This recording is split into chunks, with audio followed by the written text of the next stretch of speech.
Hello, everybody, and welcome to my after party, the Epic Collection after party. I hope you were all there watching Omar's stream over on near mint condition and getting your fill on all of these new Epic Collection announcements. And now we are going to talk about them here. And I am going to welcome you in a little bit to join me. If any of you want to jump on the call with me and be here and discuss your top picks and such. Okay, so let's see here. We have a few people already here. 8-bit days a week. Joe Cool. Wow, is this the multiverse? Yeah, that's right. Max Appleman, will Kermit be joining us? Well, you're gonna have to do something special for me to bring that guy out. I don't want that to be like in every single thing. Every single time I'm on the internet, I got to do a Kermit impression. Some guy told me to come here for a good time. Yes, you are here, and we are gonna have a great time. Who is Omar? Yeah, who is that guy? Okay, let's see. I need to pull up my slides. And then we're going to just do a quick little recap for all of you who maybe didn't get to see. So let me just, sorry about this. I should have got this up earlier. Got to click through a whole bunch of things to find the Marvel Epic Collection announcements. Okay, so we are covering all of the Marvel Epic Collections that are going to be coming out from January to April in 2023. And here's just a quick rundown. There are some new modern trades in this announcement list as well, like Kang, the Saga of the Once and Future Conqueror. You'll have to pause the video on the replay to get all of these the details because I'm going to go through these kind of quick here. Ant-Man, the Saga of Scott Lang. There is an Ant-Man movie coming out, so that's tie-in. We're getting some reprints of Epic Collection Volume 17, Kraven's Last Hunt, and Epic Collection Volume 4, It's Always Darkest Before the Dawn. We're getting some Star Wars Legends Menace Revealed Volume 3 and Silver Surfer Epic Collection Volume 5, The Return of Thanos. This is stuff that we already knew about, but they have been bumped because there have been schedule delays for all of the Epic Collections. This has been bumped into January, so that's why we're getting it in this round of announcements again. Ant-Man Giant Man Epic Collection Volume 2. Ant-Man No More. It's been 7 years since Volume 1 came out, so this is a nice surprise. This one was leaked last week, so we already technically did know about it. And here's a new one, Amazing Spider-Man Epic Collection Volume 23, The Hero Killers, starring a big story with the new Warriors that was told through all of the annuals. All of the Spider-Man and New Warriors annuals, that is. And in February, we're getting King Deadpool Complete Collection by Kelly Thompson, collecting that whole modern series from a couple years ago. A reprint of Ant-Man Giant Man Epic Collection Volume 1, and a reprint of Daredevil Epic Collection Man Without Fear. Doctor Strange Epic Collection Volume 11, Nightmare on Bleecker Street, collecting a big portion of his run in the 90s. We'll go through all of these in more detail when I'm talking to you, all of you, a little bit later. Avengers Epic Collection Volume 19, Acts of Vengeance. This is collecting the entire John Byrne run of Avengers. X-Men Epic Collection Volume 22. This one was sort of surprised. We never know how far the X-Men is going, but they keep pushing the stop line a little bit further. Namor the Submariner Epic Collection Volume 3, Who Strikes for Atlantis? Skipping Volume 2, going right to Volume 3. That's an interesting choice, and we can talk about that a little bit later. Into March, we have Guardians of the Galaxy by Donny Cates, collecting that entire run. A reprint of Amazing Spider-Man Epic Collection Volume 4. Doctor Strange Epic Collection Volume 8, Triumph and Torment, reprint. And then a new one, Star Wars: The Old Republic. That should say The Old Republic, not The Old Rebellion. In fact, can I change that on the fly? Let's see if I can do that, because that's been bugging me the entire time here.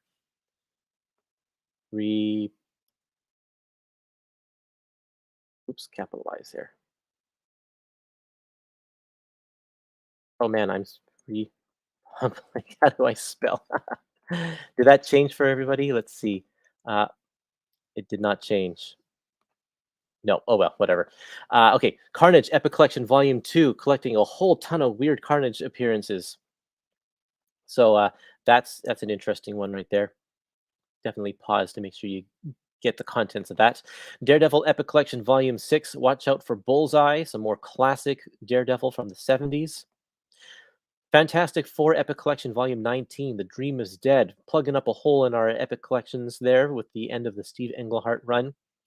Aliens Epic Collection, the original years, Volume 1. A new line with the Dark Horse. This is all Dark Horse material.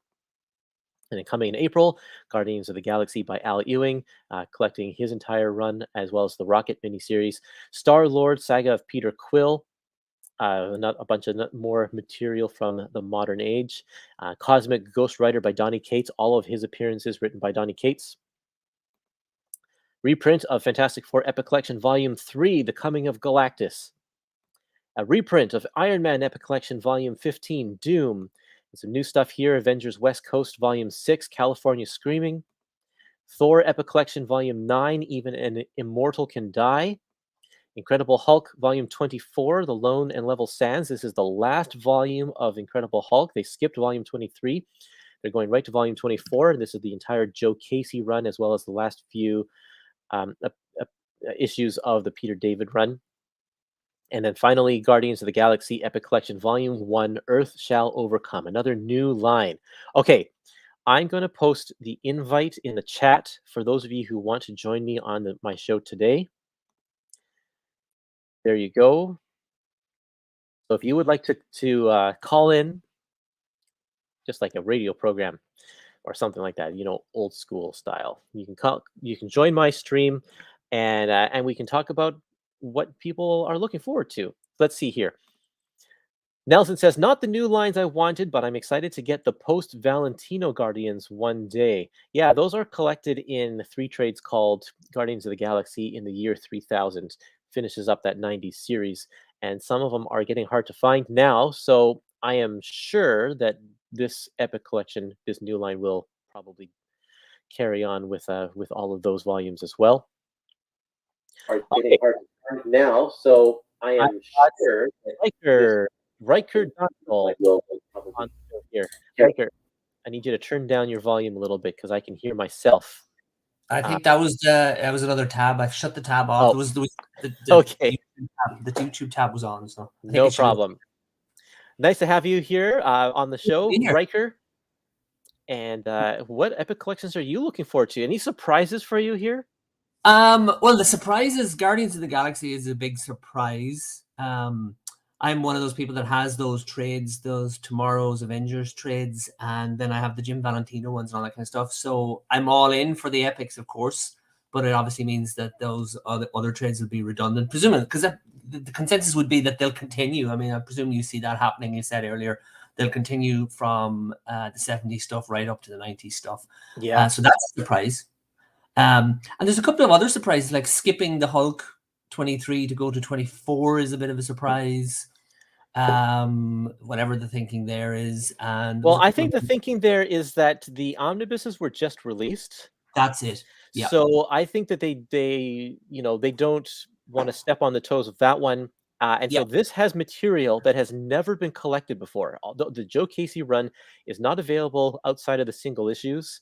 And so this is actually a fine volume to release now, and then give it a couple years before volume 23 comes and the omnibuses will sell out and they'll be ready to put that material back in the market again.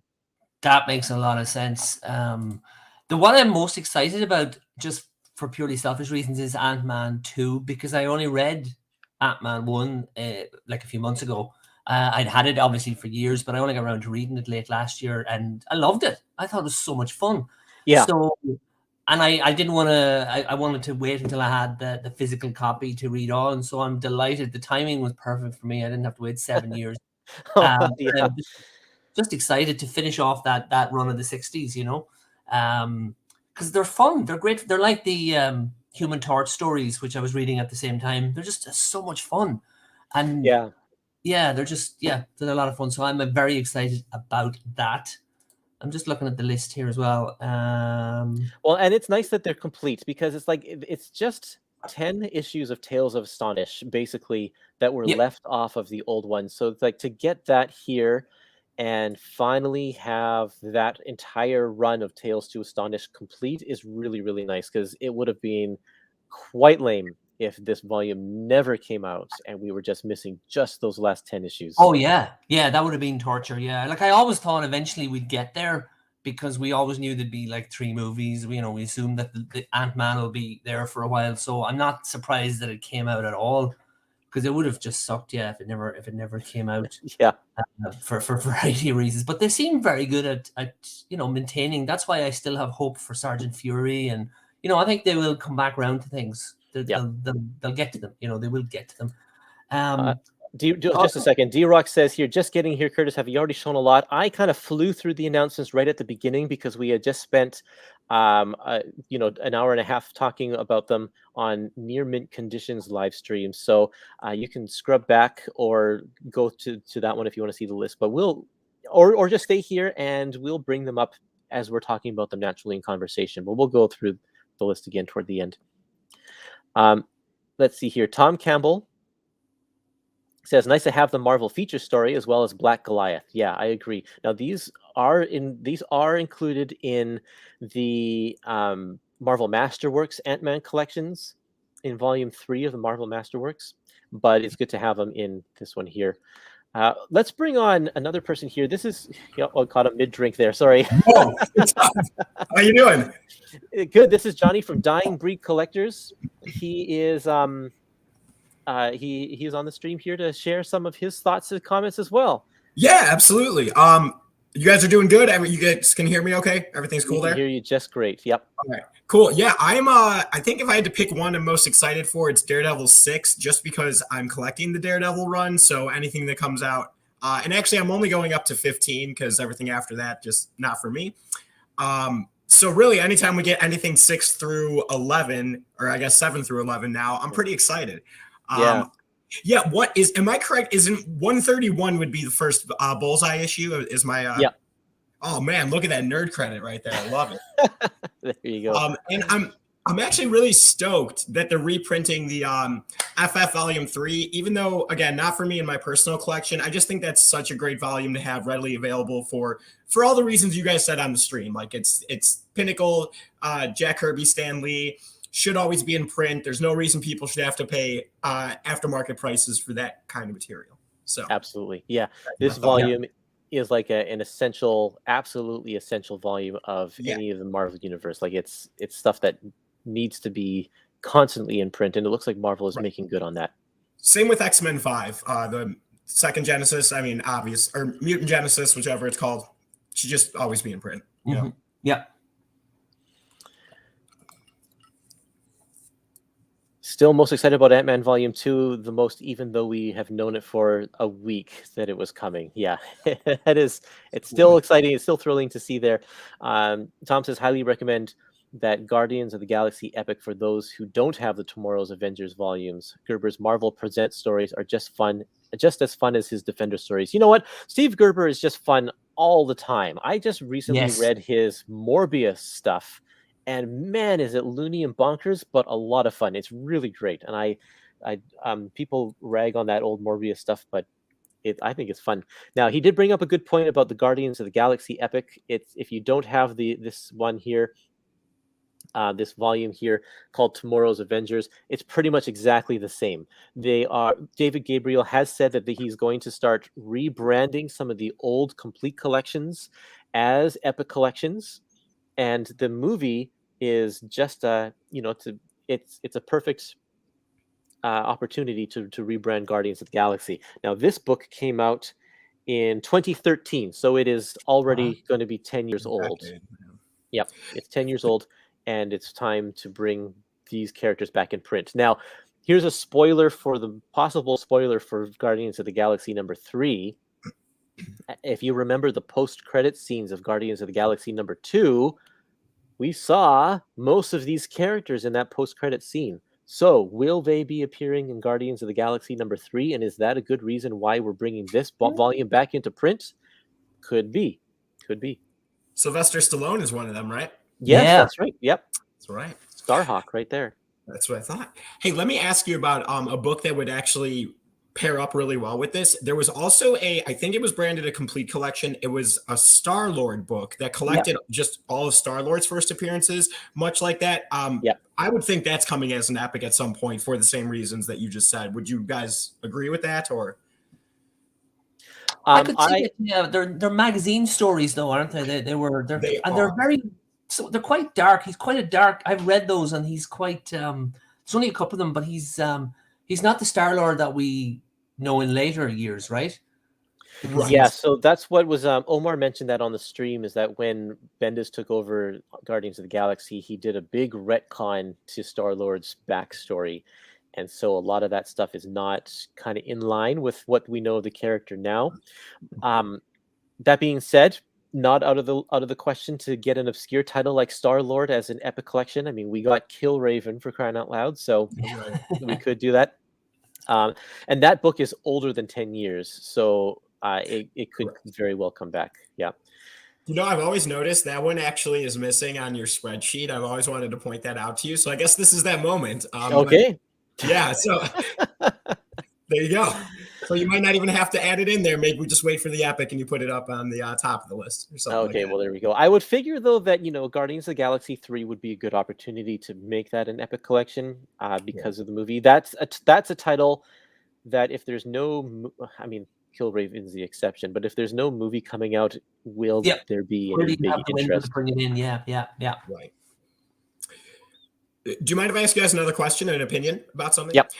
I just seem so surprised every time someone talks about the X-Men line and they're like, we don't know where it's going to end. When to me, it is like so apparent that it is going to end at Age of Apocalypse, the same way I think the Spider-Man one is ending before the Clone Saga. And those books are going to be where they switch the brand to complete collections. Like it'll be X-Men epics up until AOA, and then it'll be complete. Same with Spider-Man up until Clone. What are you guys' thoughts on that? That's just how I view it.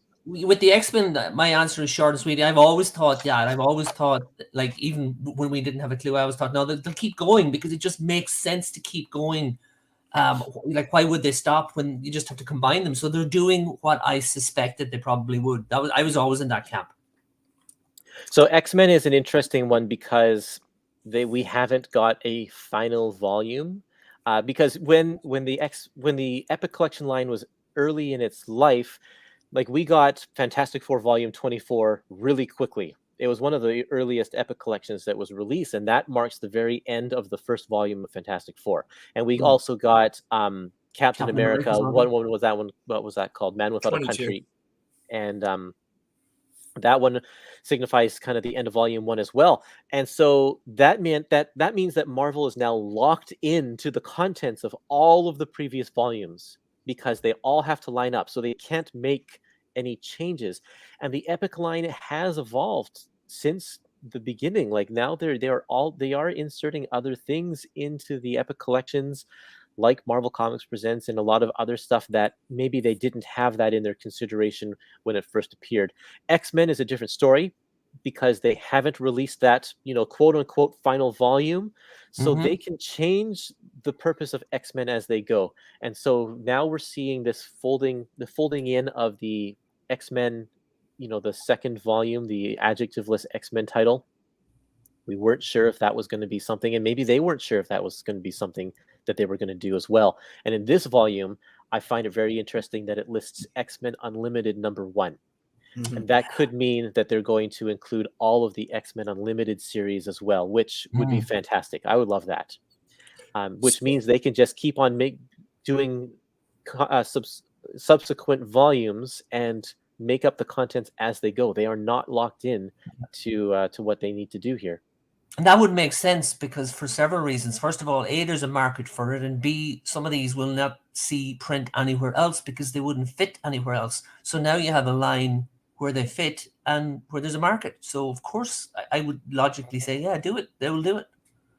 Yeah. No, so Germ says, would they pick up after Age of Apocalypse? That's the real question. And then Adam says, X-Men Epic Collections ends with Onslaught. So there's who knows? It could be either of those. Yep. Yep. Other people are,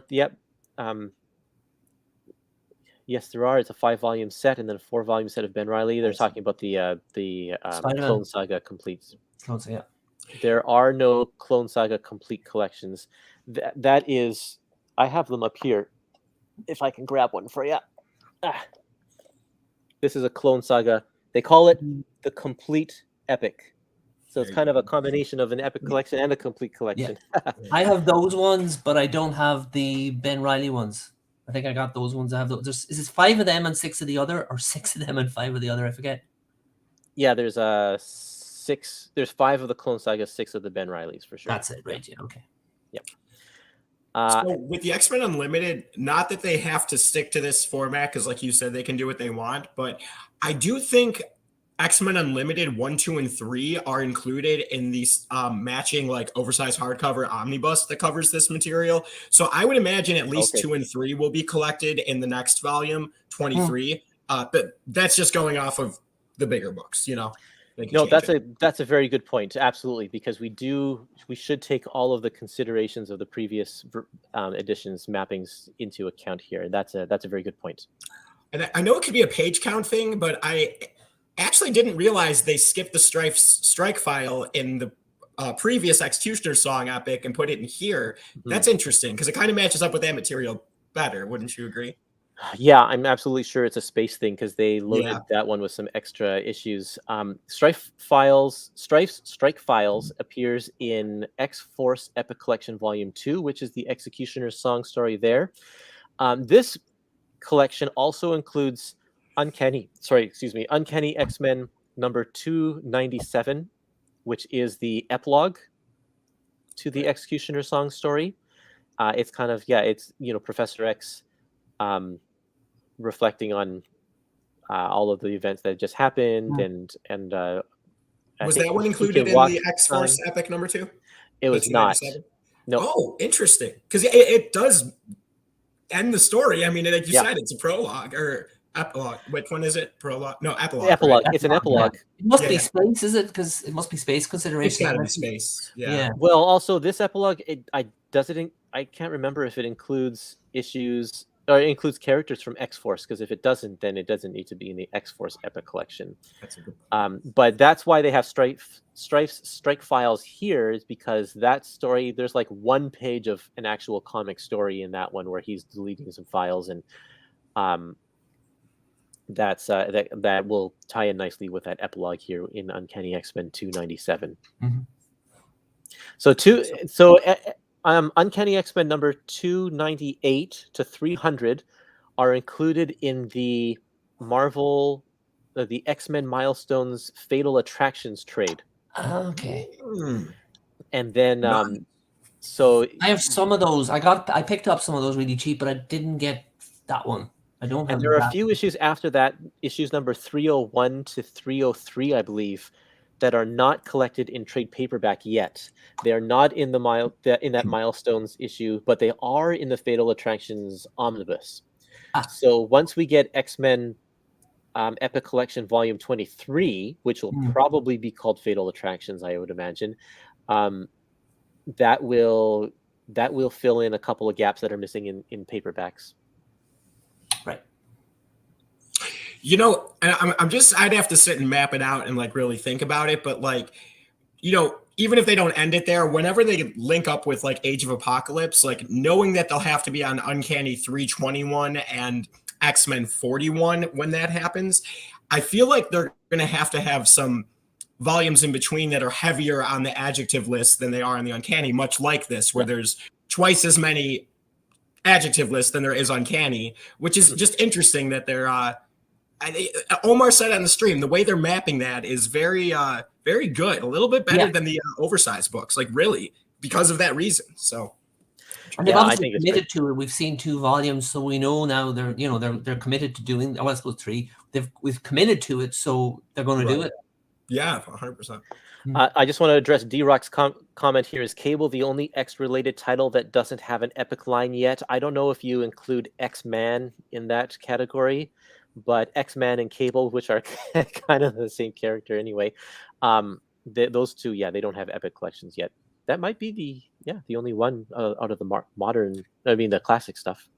And Cable had a 3-volume, I think, classic line that were 3 trade paperbacks, so you could split that into 2 epics somehow, or 2 thin ones. If they do. I think that's an interesting problem though, because Cable and X-Force are very, very intertwined for a period of time. So we haven't gotten any of those X-Force volumes yet where they're very intertwined. I don't know how many Cable issues will be involved there, but yeah. Tom Camel also says Mutant X, which is what X Factor became once X Factor was canceled. It became Mutant X, but we got 2 complete collections of that collects that entire series. Yeah, I have those actually. Up to Onslaught, they are interconnected, right? And even after Onslaught, they're still quite interconnected, I believe, aren't they? The X-Men titles? The X-Men titles. Yeah. I just always think they are, even if they're not. In my head, they are. Because they are, I know what you mean. Yeah, of course, even if there's no direct storyline. Yeah, I want them all. Yeah. The sales of Volume 20 seem to have been good, as they are following up with 20 and 21 straight after that. Yeah, I mean, it's 90s X-Men. They are always good sellers. Yeah. So do you think they take into consideration with the epics, like, all right, the Mutant Massacre Omnibus just came out. However, it doesn't seem like they used the Masterwork files that just came out, even though it matches that material. It seems like they used older files for that. So do you think for like the epics, like they're going to wait for something like a Mutant Massacre till that's all Masterwork since it's in the process now? Or like, do you think it's random? Because with the Walt Simonson Thor, I truly feel like that's what they're waiting for, because why else would you not have an epic of the 3-volume Walt Simonson Thor yet, unless you're just waiting? Same with the Frank Miller Daredevil. So what are your thoughts on that in relation to X-Men? I think that's a very, very good possibility. It doesn't make sense if they know, especially because epics are published out of order. If they know that they're going to have better material coming down the pipeline, then you might as well just dance around it until that happens. Absolutely. It makes sense. Of course. Yeah. When something has already been scheduled or whatever. Yeah. Wait. And so you can see that with the John Byrne Fantastic Four as well. They're currently masterworking all of that stuff, and we don't have epics of that material yet. And that could be why is Spider-Man, Amazing Spider-Man, we don't have that Epic 16 yet, because that material is going to be masterworked pretty soon as well. And that's a good point, actually. I never thought of that. You know what, though? Okay, I'd have to confirm this with somebody. I don't even know who I'd ask, even though I feel like I know some people like in this industry. I am pretty sure that the Spider-Man Roger Stern Omnibus went through the Masterwork process ahead of schedule when the first printing came out, even though the Masterworks weren't up to that point yet. So I've always kind of had it in my head, like maybe they're further along in the Spider-Man Masterworks behind the scenes for that reason. So I don't know. They might already have that Masterwork. They might not, but just making conversation. It's an interesting tidbit. So. Why don't we have epics of Avengers by Stern? That has been masterworked a long time ago. Well, that's a good question. It is a good question. But I mean, that's the thing about the epics. There's so many questions around them, and we get stuff, but it's always, the focus tends to be in conversation the stuff we did not get for one reason or another. Who knows? Like, I don't know. As that person says, it's done. I'm just looking at the list here. Yeah.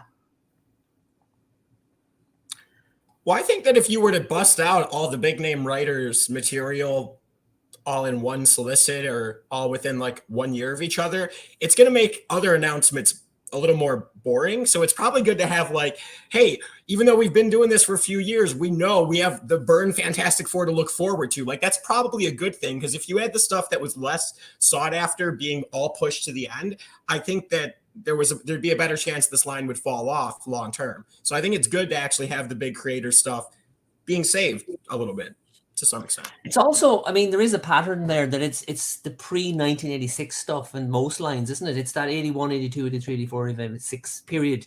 Like, that's obviously a lot to do with the way they're done behind the scenes, that there is a process at play here, and they moved forward from 86, 87 quite methodically, and they also moved forward from 61, and that sweet spot of the early 80s hasn't been done yet for quite a lot. You know, there is a pattern there when you look at the long running titles. So yeah, so this, what you're looking at here is a kind of a visual breakdown of all of the epic lines that I put together. And so you can see where the gaps are right in the middle. There's a lot of these lines haven't really reached the 70s, the mid 70s and the late 80s. Yeah. Now, and so I think that there are two considerations here. One is that a lot of that material is currently being masterworked. So they are waiting and publishing a lot of that 90s stuff instead, because it's going to take a long time for Marvel to get to the masterworks there. So we might as well just throw that stuff out in epic form. But then also the epic collections are also divided into two categories. There are two main editors for the epic collections. There's one editor that oversees the 60s and 70s material, and there's another editor that oversees the 80s and the 90s material. And so the editor who oversees the 60s and 70s material is basically going chronological. And so they're not jumping around, except with the exception of Silver Surfer. I mean, not Silver Surfer. Namor the Submariner that just came out, Volume 3. Yeah. That's an odd choice, but they're going chronological, which is why we don't have that 70s stuff, because they're just not at that point to release that material yet. But the 60s are pretty much done. So, you know, I mean, there's only a few left. So we will get it. It's coming in the next few years because there's no 60s left. That's right. Yeah. I thought we'd get something today. I was so sure we would get Silver Surfer 2 or Doctor, you know, I would love to have seen one of those today, but obviously it just didn't pan out that way. And Tom here has a good point here. The highly sought runs are the ones most likely to sell at higher cover prices. So are they, is that a consideration here as well? They're saving the best for last as well. I get what he's saying. Like, once the books are $60 each, well, you want this Roger Stern Avengers, you're paying $60 a pop. That's what he's saying. That's a good point. It's a sneaky business move on their part. Yeah. I mean, if you look, and also the 80s was just a hype for Marvel. If you look at all of those really popular, well-regarded runs with Claremont's X-Men and Miller's Daredevil and Simonson's Thor and Byrne's Fantastic Four, they all were happening kind of at the same time. Pretty amazing. Michelini's Iron Man, Roger Stern's Spider-Man, Roger Stern's Avengers, all of that stuff right there.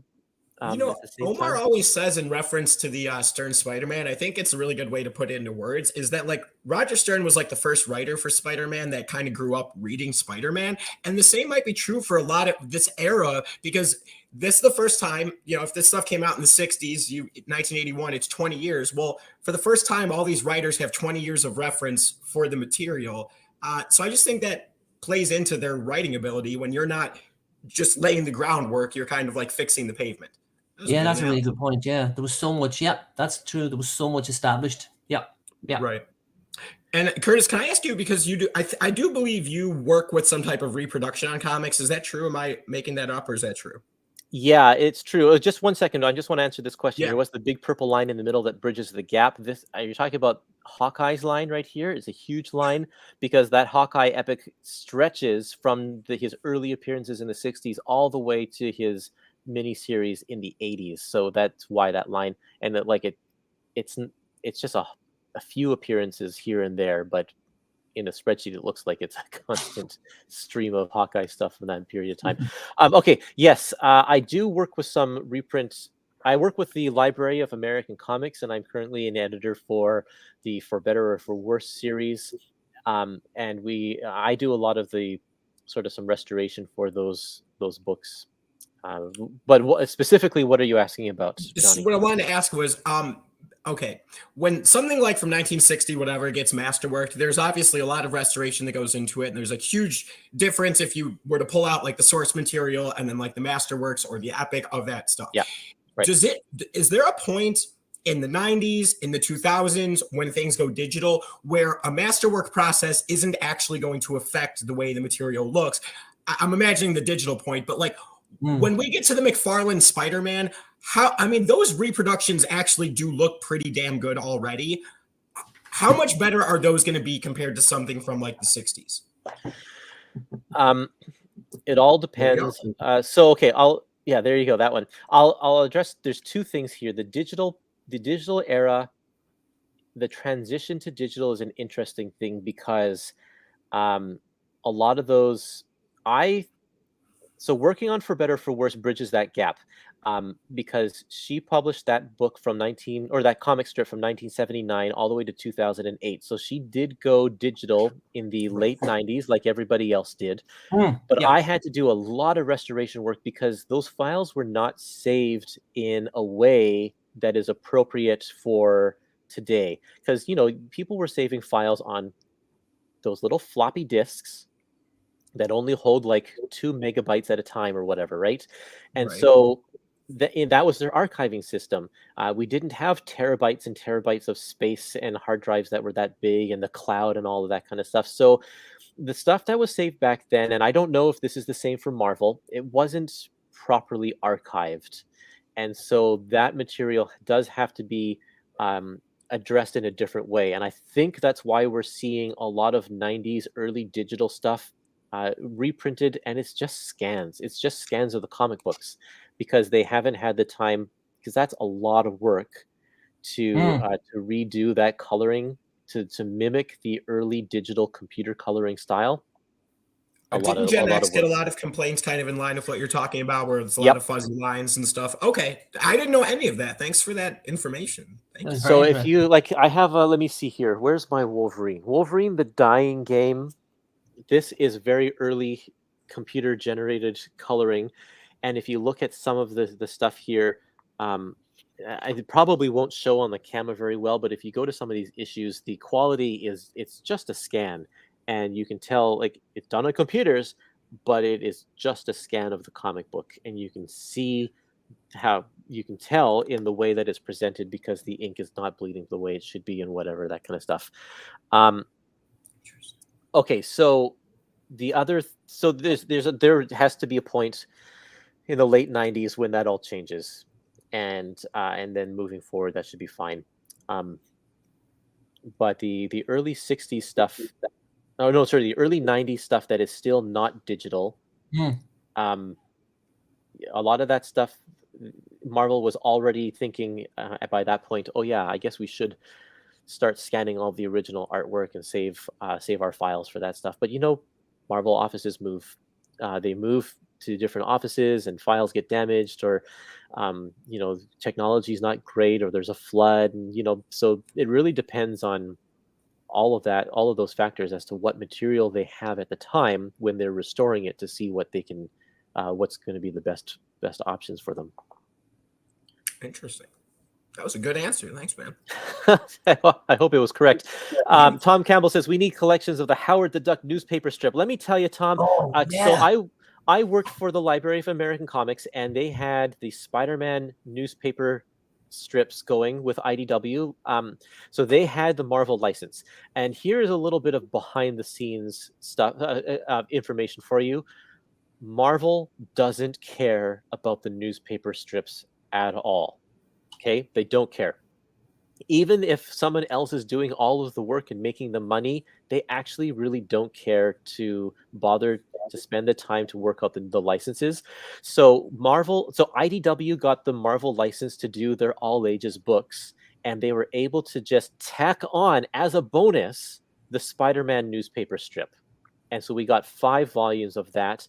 And it didn't sell well because also consumers generally don't care about the newspaper comic strips either.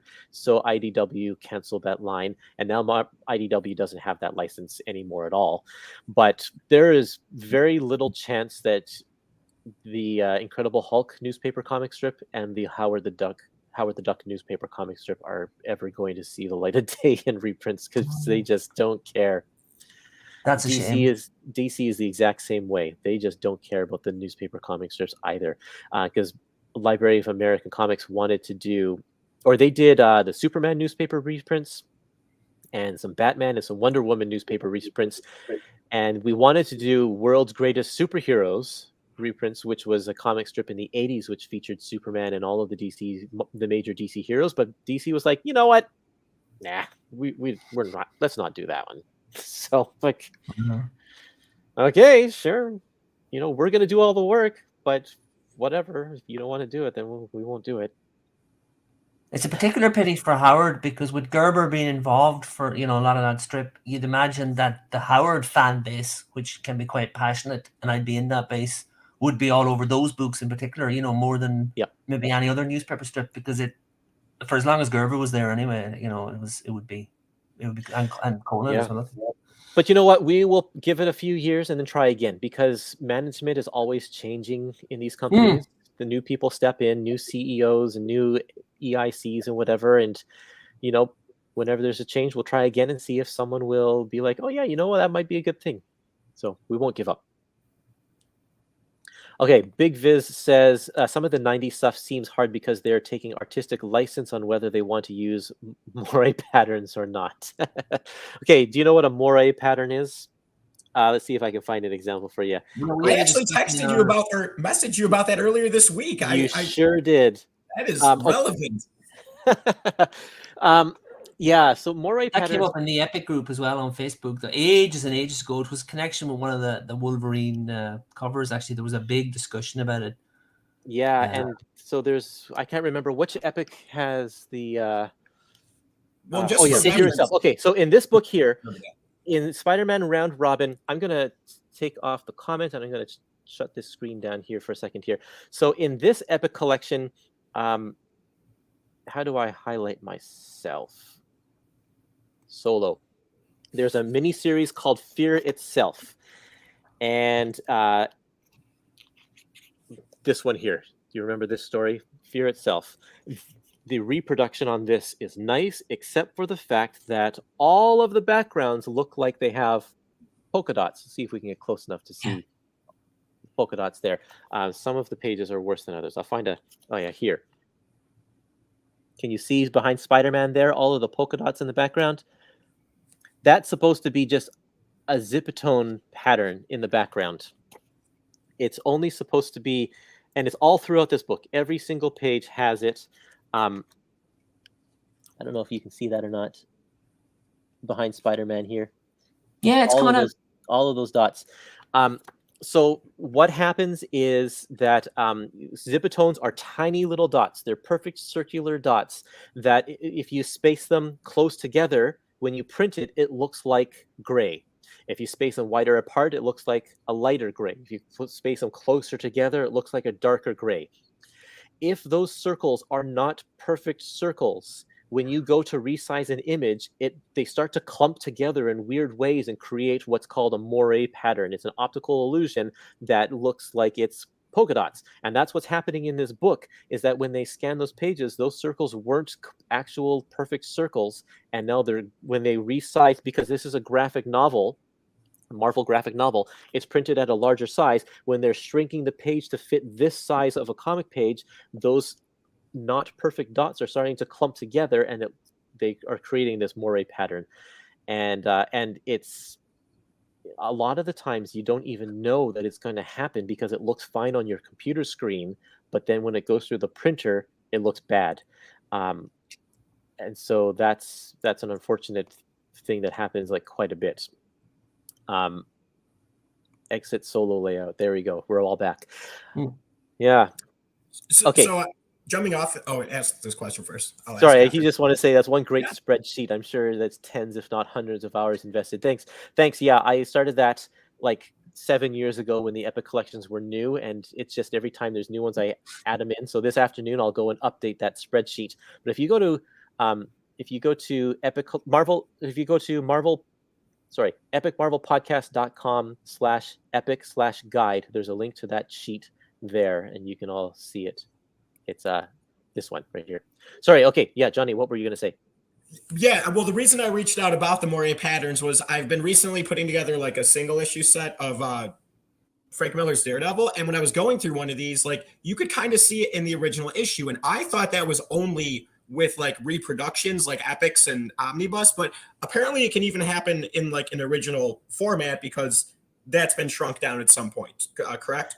Yep, that's right. Yeah, if they're not. And I was just shocked because, like I said, I thought it was only in collections, not in actual comics. So it's more common in collections because, especially if you're scanning from an original page, those circles are not perfect circles because they're bleeding into the pulpy newsprint or whatever, the pulpy paper, so they're Right. already kind of degrading. And if you're scanning from a scan or scanning from already a copy, it's just already a second generation print, So can they fix, like, once it comes out of the printer and they're like, oh man, this one has more a pattern, can they then go back and fix that, or like that's just the way it is? They can. I mean, they have to go back and like replace all of those dots with better It'd be a dots. huge process. It's a huge process, and that's Yeah. what Corey does with the Marvel Masterworks. So he does a Okay. very good job of that. Anytime that, because they especially Jim Steranko, for instance, uses so many different types of Ben-Day dots and zip tone patterns, not just dots, but lines and squares and squiggly things. That was, I'm sure, an absolute pain to restore, but he did it perfectly. All of that Nick Fury stuff looks fantastic. Yeah. Hey, I'm gonna have to bounce in a sec because I gotta go do some comic booky stuff over here and sell some Sure books thing. with some dude. But thanks for having me. The last thing I'll leave before what's your most what topic are you looking most forward to that still hasn't been announced yet? You get one choice, like one volume, one line. Let me know, and then I'll bounce out of here.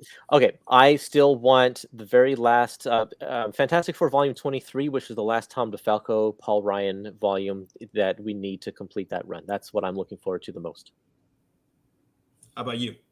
If I was going to say a line, I'd probably go for one of those that's always talked about, like Marvel Team Up. I would love to have that because it wasn't completed in the Essentials. Because I have the Essentials, but it only goes that far.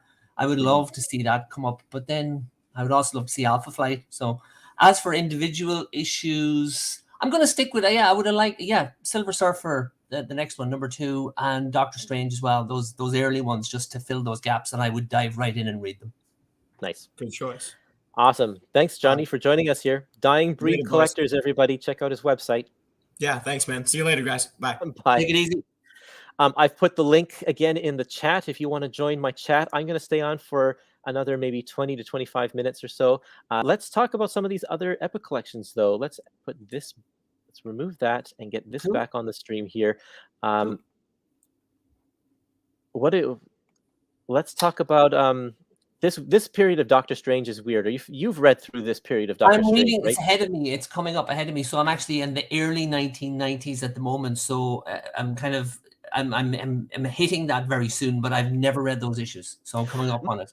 Michael, for those of you who don't know, Michael's been reading all of Marvel's output from the very beginning in chronological order as much as he can with what's available. Yeah, the website. There's a website, the Complete Marvel Reading Order, CMRO, which is just basically a great big checklist. That's really what it is. And it's the users kind of curated. Like there's a couple of people obviously lead the charge, but it's pretty much done everything. Not just from 1961 up, but it's kind of gone right back to Marvel Comics 1 and worked its way forward. So you can use it any way you like. So what I've done is, because the 60s stuff, I like it, but it can be a little different. I've separated the 60s out, and I started with 1971 and worked my way up to 1991 over the last 5 or 6 years, pretty much reading everything, because I would have a large collection of originals as well. And then I'm diving into the 60s as well, kind of at a slower pace, because I can't. That's a big project. Yeah, it's a big project. It's very satisfying. I blog and I review each issue, and I put it up on my own blog as well. So with this is just ahead of where I am at the moment. For Doctor Strange, I've arrived at the stage where Roy Thomas is in there, Ryan Dan Thomas, and the title has changed a little bit. There's a more of a humorous slant, which wasn't there under the previous run, and I'm really enjoying it. I've enjoyed the previous run consistently. I've enjoyed Doctor Strange through the 60s, 70s, 80s, and now into the 90s. It's a steadily, for me, it's a pretty consistently above average to good series. Yeah. And Roy Thomas is one that has worked he's worked on Doctor Strange since he was there in the 60s and in the 70s and in the 80s, and like he just keeps on coming back to Doctor Strange, and so it's nice to get that consistency over the years as well. Yeah. This is an interesting title because a bunch of it is the Infinity Crusade crossover. All of the Infinity titles got a lot of love from the Doctor Strange book. He's a very prominent character in all three of those stories, and so he appears here. And then also, like I said in the other stream, the last two issues of this volume are when Doctor Strange is rebranded as part of the Midnight Suns, which is the dark corner of the Marvel Universe. Yes. Ghost Rider and Morbius and Night Stalkers and Darkhold had a series at the time. Darkhold series was part of that exactly. too. Yeah. And so, and Doctor Strange is in that too. And that began a period for Marvel where all of those books would constantly be having big stories that tied into each other, like Rise of the Midnight Suns. And then, so there's one called Siege of Darkness, which went through all of the, half a dozen titles or whatever. And so Doctor Strange has a part in that, but this collection only has the Doctor Strange issue. It doesn't have any of the rest of the story. Yes. Okay. Yes. We've got Patrick here to talk to us. Hi, Patrick. Aloha. How's it going? Hey. Good, thank you. What is the Epic collection you're most excited about? Oh, probably filling in the nothing was on on my high list of like what I was really hoping for. Probably Carnage, right? Yeah, not Carnage.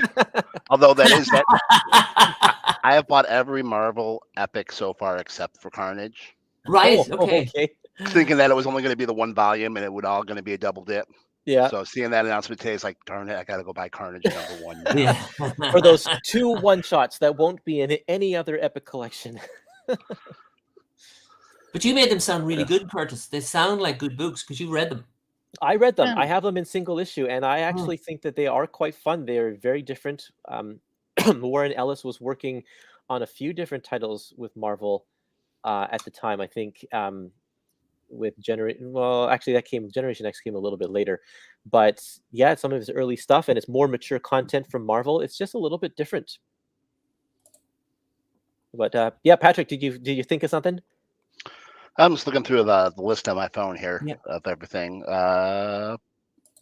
There's enough there. Like, I mean, it's white between, the early, you got Daredevil 70 stuff, you got Hulk 90 stuff, Guardian 70 stuff. There's a good spread. Yeah, the end of Peter David Hulk was a good one. Yeah. Where is that? Namor 3 was an interesting one. Namor 3, yeah, let's talk about that for a little bit. Namor the Submariner Volume 3. I don't remember, where's that cover? I got to find that here. That one is interesting because they jumped over Volume 2 and went straight for it. Is this it? Yeah, here it is. They went straight for Volume 3. And so I'm not exactly sure why. Just to prove that they can go out of order. Yeah, but like I was saying before, the 60s and 70s editor doesn't usually jump around. Because that's Corey Settlemeyer. He's the editor for the 1960s and 70s, and so I don't know if it's his call or if it's David Gabriel's call on which volumes. I think they it's not unprecedented though too, because we had Fantastic Four Volume 4 first before 1, 2, 3. Didn't we? Volume 4, the Panther issue? No, isn't that Surfer or is that 3? Coming of Galactus. Volume 3.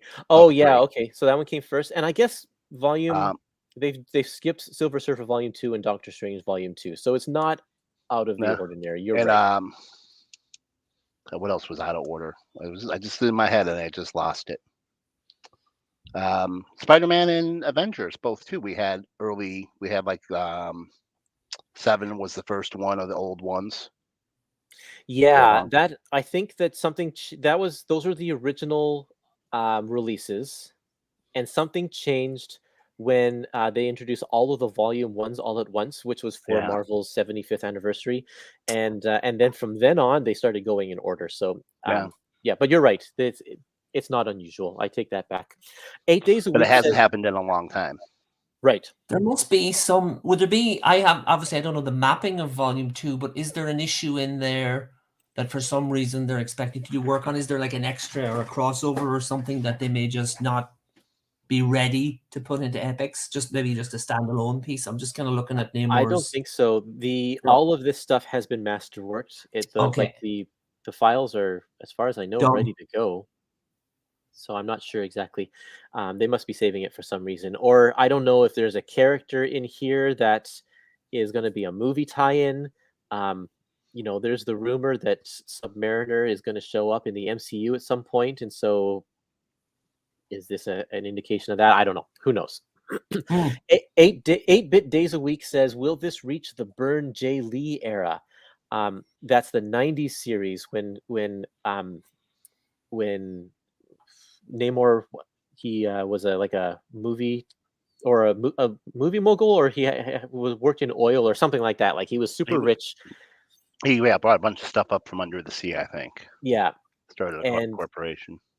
And he was very much involved in Earth affairs in the business world. And Jay Lee was the artist on that. John Byrne was the writer. Yeah, and yeah, I think that they should. I absolutely. I would imagine so. Yeah. I mean, the standard answer I always give is there's a market there for it, and now they have a line that suits it. So, I would imagine from the point of view of just making money, why not do it? It's already been omnibused. Right, yeah.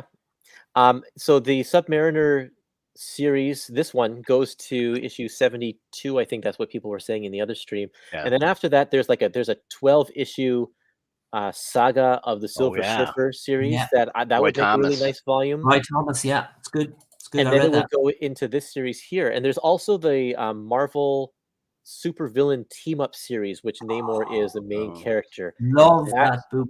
Love that book. I have the trade. I have the essential and the color. It's such a great book. I think there would be a really nice home for that here too. That would be really nice. I'm just wondering too, as we start to get closer to the end, if we'll start seeing some of the big lines slow down to one a year as we start filling up, and maybe get some more of these oddball ones like supervillain team up as an epic, or champions as an epic, and things that will fit into one book. And yeah, I think that you might be right. As we get, which would be a shame, because I would love them to keep the two volume release and just kind of plow through to the end, because that would just be a few more years, and then we'd have some of those lines done. But as they keep on adding more lines, and we're already at the point where there is literally one epic collection released every single week. And so, and maybe not quite that much. I think we're at 45 epics per year. You count on the reprints here, probably. I'm not counting. No, I'm not counting the reprints. Out of brand new epics, there are. So here, I'll bring up the spreadsheet again, because I have this. I have this listed. Let me get this back on the stream. If we go to this is another tab in that same spreadsheet that I was talking about earlier. I'll zoom in a little bit. You're definitely right for this year, because I keep track of my purchases and I buy a trade a week, and that's an epic, and there's like 23 weeks gone, and I've bought like 22 epics. So it pretty much tracks for 2022. So here's 2022. Yeah, with all the delays, it's so hard to keep track nowadays. So you can see here, I've listed it here. There are 48 epics to be released in 2022. 48, and that's not including reprints. That is totally new ones. So that is pretty much one epic a week. So if they keep on introducing new lines, those have to go somewhere, and these lines aren't being completed on a quick basis. So yeah, I think that those lines, I would hate to see it, but I think that they might switch down to one a year at some point, which would be a shame. They really need to start. Let's give us just that last Luke Cage volume and another Hawkeye volume, and close off those lines so they don't have to take up spaces anymore. West Coast Avengers is just a couple of volumes away. That's good. And Punisher is actually just a couple of volumes away as well. I'm excited once we get the Cap. I just need one more volume, and with the essentials I still have for Cap, I'll have the entire old Cap run. Oh, sweet. Because that was actually when they started the line, like right where the essentials ended, when they first rolled out with the Stern Burn stuff.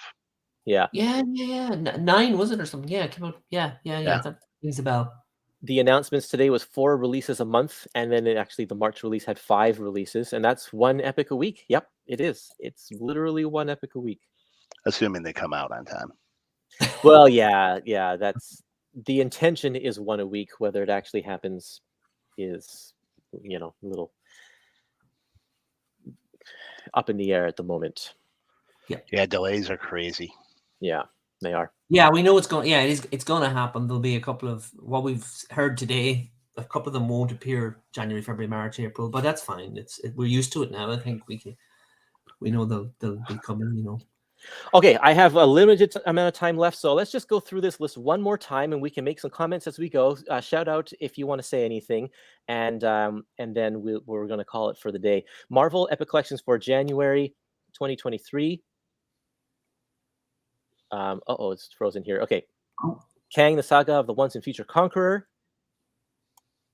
Ant-Man, the Saga of Scott Lang. These are collections that collect modern material. A reprint of Volume 17, Kraven's Last Hunt.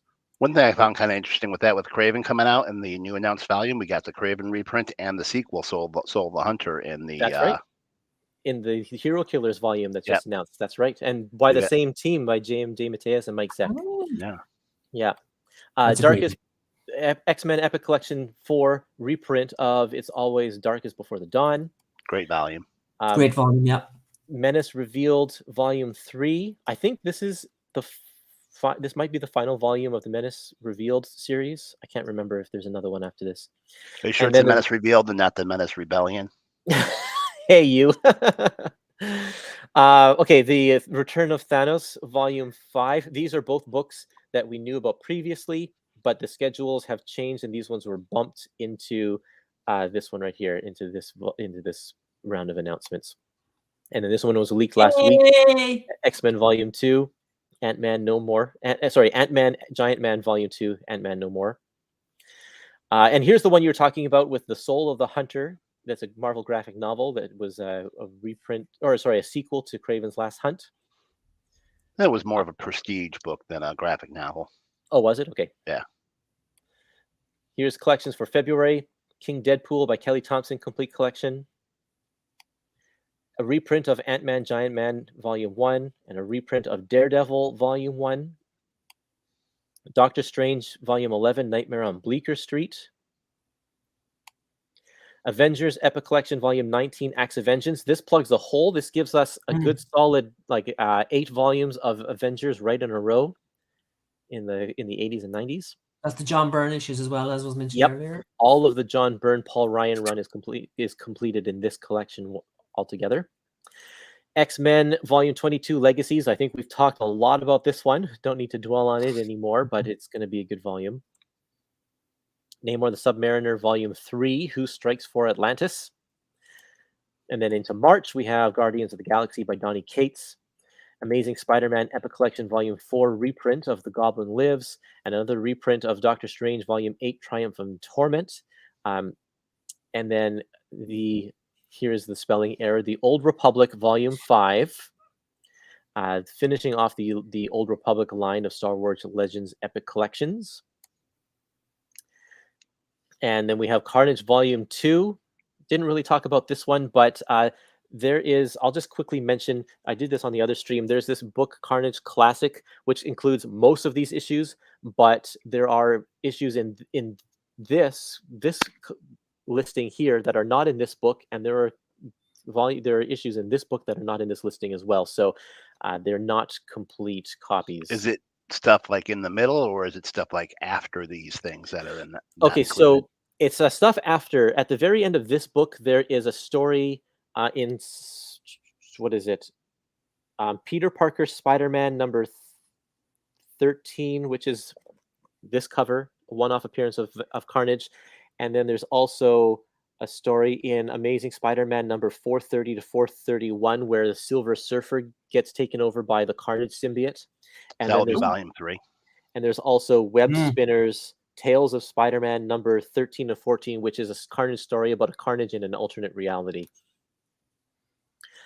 Okay, so Daredevil Epic Collection Volume 6, Watch Out for Bullseye, more classic stuff.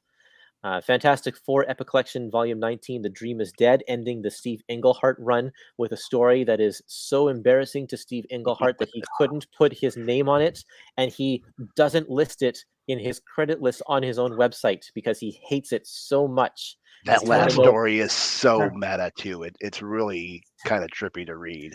And he put himself as a character. Him and his family appear Yeah. in the last scene of this issue, and he has a story that he tells me in an interview that I have on the Epic Marvel podcast. The editors decided to put a toupee on his head, and it was not approved by him. And he saw it when it was finally printed, and he was so angry about it. Of course, yeah. Yeah. Oh, I heard him on another podcast. They had read through like all Fantastic Four, and they had him on there, and they were just talking to him about just how meta that whole thing was with all the changes the FF go through in those last 4 issues, and basically at the end of it they just stay the same because that's how the company wants them. Yep. But I mean, that's, they were very, very different at that time. He took them in very different directions. Yeah. Anyway, He did a lot. Yeah, he really shook that book up when he came in. Like he did. Like which all writers do. All writers shake up the books, and they, as long as Tom DeFalco always says, as long as you hit the reset button when you jump off the title, so that the next guy can start clean, you can do whatever you want. Yeah. Okay, so Aliens Epic Collection Original Years Volume 1 is a new line that we're starting here. Okay, and then into April we have Guardians of the Galaxy by Al Ewing. We have Star-Lord, the saga of Peter Quill. Cosmic Ghost Rider by Donny Cates. Those are all modern books. We have a couple of reprints of Fantastic Four Volume 3, The Coming of Galactus, Iron Man Epic Collection, Doom, Avengers West Coast Epic Collection Volume 6, California Screaming. This is right in the middle. Paul Ryan stuff. I think Roy, who was the writer on this one? Roy Thomas, was he doing Thomas, it? Ryan Dan Thomas, Yeah. And so that's nice to have. We have Thor Volume 9, Even an Immortal Can Die. Now, we didn't really talk about this. Let's actually pause here for just a minute. My time's running very short, so I got to go pretty soon. But we now have 9 volumes of Thor. And if you have bought Thor Eternals, the Celestial Saga, that is essentially Volume 10. There are 2 issues on either side of that collection that haven't been reprinted yet. So we're missing 4 issues. And then after that, we have volume 11 and 12, which are already released as Epic Collections, A Kingdom Lost and Rune Quest. And then you can buy the Walter Simonson Thor Epic Collections. And then immediately after that is War of the Pantheon, all the way to Thor Volume 22. So, and then there's a couple of fill-in issues in the Walt Simonson run that haven't been reprinted yet, but you essentially have Thor from the very beginning of Journey into Mystery all the way to Thor Volume 22, missing like 6 issues. And that's it. You have the whole thing. And then there's one more volume, Volume 23 of Thor that we still need. And we have Volume 23 of Thor we need. We have Volume 24 called World Engine. We're so close to being a fully complete run of Thor Volume 1. It's amazing. Yeah. It's like I know people are always saying, "Oh, we're waiting so long for certain epics and stuff," but from my perspective, it's flown by over the last few years, and it's amazing to think that since those first ones came out, wasn't it late 14 or late 13? Yeah, that we now have a situation where you're able to say that with the epics and a couple of other books. I'll also say with this one too, this also gets up to the last essential, so they've gotten all the Thors that are in essentials now. Ah, okay. Okay. That's good to know. This covers up to was 7 was the last one for essential for Thor. Nice. Yeah, and I love these issues as well. As you said earlier, this is Lin Wayne and Simonson is there up to I think 71, and that's a run that I loved when I read them and reviewed them. They're really good. So that's a good collection of stories from my perspective. Definitely. I love 70s Thor. I love it by and large. Then we have the Incredible Hulk Epic Collection Volume 24, The Lone and Level Sands. I mentioned already they're skipping Volume 23. We already have Volume 22, but they're going right to 24 because the Peter David Omnibus has just come out. And this run, while it does have several Peter David issues, the last ones of his run, it's mainly the Joe Casey run, which has never been reprinted before. So we get this full run in this collection. And this also is the very end of Hulk Incredible Hulk Volume 1 of that series. So it signifies the stopping point. Another post-onslaught book too. Yeah. A couple questions here. What do you think about the Epic covers not using modern recoloring anymore? You know, I was a little bummed at that because I think I like how dynamic those covers looked with it, but it's fine. I don't have any issues with them using the coloring. I don't know what the reasoning behind it is, but it is what it is. I think it looks better. To me, it just makes more sense. I never minded the recolored modern color ones, but now I don't like them when I look back at them because it seems right that the covers of Epics should be the original colors to me. Yep, makes sense. I wonder if Thor and Cap will be releasing only one volume a year. They're close to being done. So Cap has been on a schedule for the last couple of years of being 2 volumes 1 year, then 1 volume, then 2 volumes, and this year could be a volume where we'll only see 1 Cap volume. And I can't remember if Thor is on that schedule as well, but yeah. There's not a lot of Cap left. There is not a lot. Adam Kubert's art is the best on that Hulk run, so I'm glad to finally get that. Yeah, it's a big deal. It's good. And then the last book on this list is, of course, Guardians of the Galaxy Epic Collection Volume 1, Earth Shall Overcome. And this is, the big deal. I wonder if there's a movie coming out with all these Guardians. Yeah. It is this volume right here is a rebranded Epic Collection. This volume came out 10 years ago. It's called Tomorrow's Avengers, and it's this same volume, except this Epic Collection is going to add Thor Annual Volume 6, which is found in Tomorrow's Avengers Volume 2.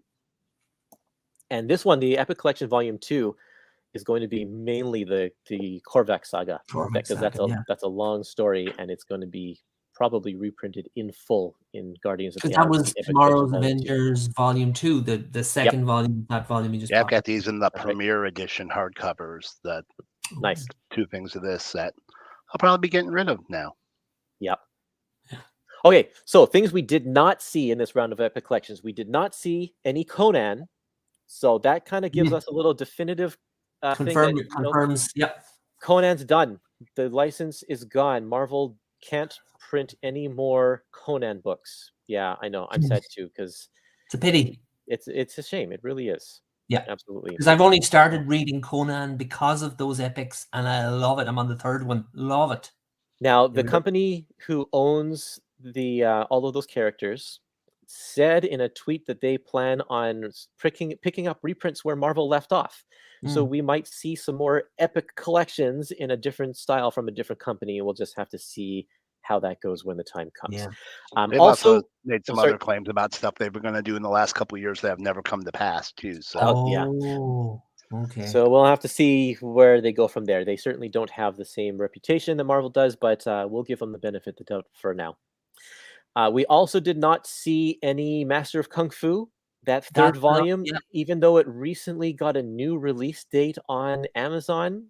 We did not see it in this round of announcements, so we don't know what's happening there. We also don't know what's happening with Marvel 2-in-1 Volume 2, even though we've seen a cover that Philip was able to pull off of the Hachette website. That one has a Master of Kung Fu issue, and it has a Doc Savage issue, and those both have been reprinted by Marvel in other collections. So we don't know if there are maybe some licensing issues or what's going on there, but haven't seen that. No Punisher, no Luke Cage Volume 2. But, you know, the year is still young. We have 9 more months to go, so we'll see if it pops up in or 8 more months to go. So we'll see if it pops up in another round of announcements next time.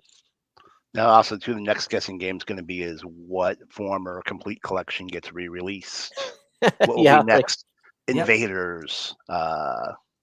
I'm trying to think what other ones have several volumes like that. Invaders would be the one because I didn't jump on those CCs, so I don't have them, and that's a gap that I wouldn't mind actually filling in Epic. Kurtis has an Invaders one. I've seen him show that.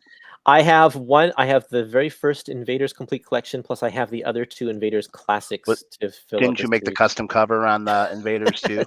I didn't make them for I didn't make them for that, but I made custom covers for Inhumans. My Inhumans collections. There could be another one. Yeah, I really don't know. They could rebrand the Cloak and Dagger trades to be They Epic could, Collections yeah. as well. I have those. I was They're gonna very point- good books. Very good books. Love Bill Some Mantlo. people were talking about on the Star-Lord, like the old black and white stuff. Yep. There is a collection of those that basically is everything before that saga of Star-Lord. Yeah. Yep, that could be people are looking rebranded. for that stuff. I think though that the movies will probably dictate a lot of that. I mean, that's why we have those Avengers and Inhumans and Cloak and Dagger trades is because of the TV tie-ins. But let's see here. Let me say Werewolf by Night. They could do a Champions Epic line. Yeah, so Werewolf by Night, because there is going to be a Disney Plus show coming out. That is primed for rebranding as an Epic collection, especially as those early complete collections are out of print now. They're hard I to don't find. expect to see it for a long time, but Tomb of Dracula. Good books. Yeah, Tomb of Dracula will come eventually because Marvel likes to keep that one in print constantly, but they are still working on releasing volumes of the complete collection. Volume 6 is coming out. So I'm sure they'll give that one some space before they start rebranding those epics. Anyway, so if you are watching still, I would like everybody to take a quick second and like this video, hit the subscribe button, because that is very important to helping out my algorithms and such. So that would be great if you can do that. Let's see here. I have to get going. So I want to thank Patrick, thank Michael, and I thank Johnny, who was on earlier, for being part of my show here. And I want to thank all of you for paying attention and tuning in and leaving your comments. I'm sorry I couldn't highlight all of them, but it was great to see such a great discussion on the side there happening at the same time. So thank you, everybody, and we'll see you next time. I've got my theme song outro. Hasta luego.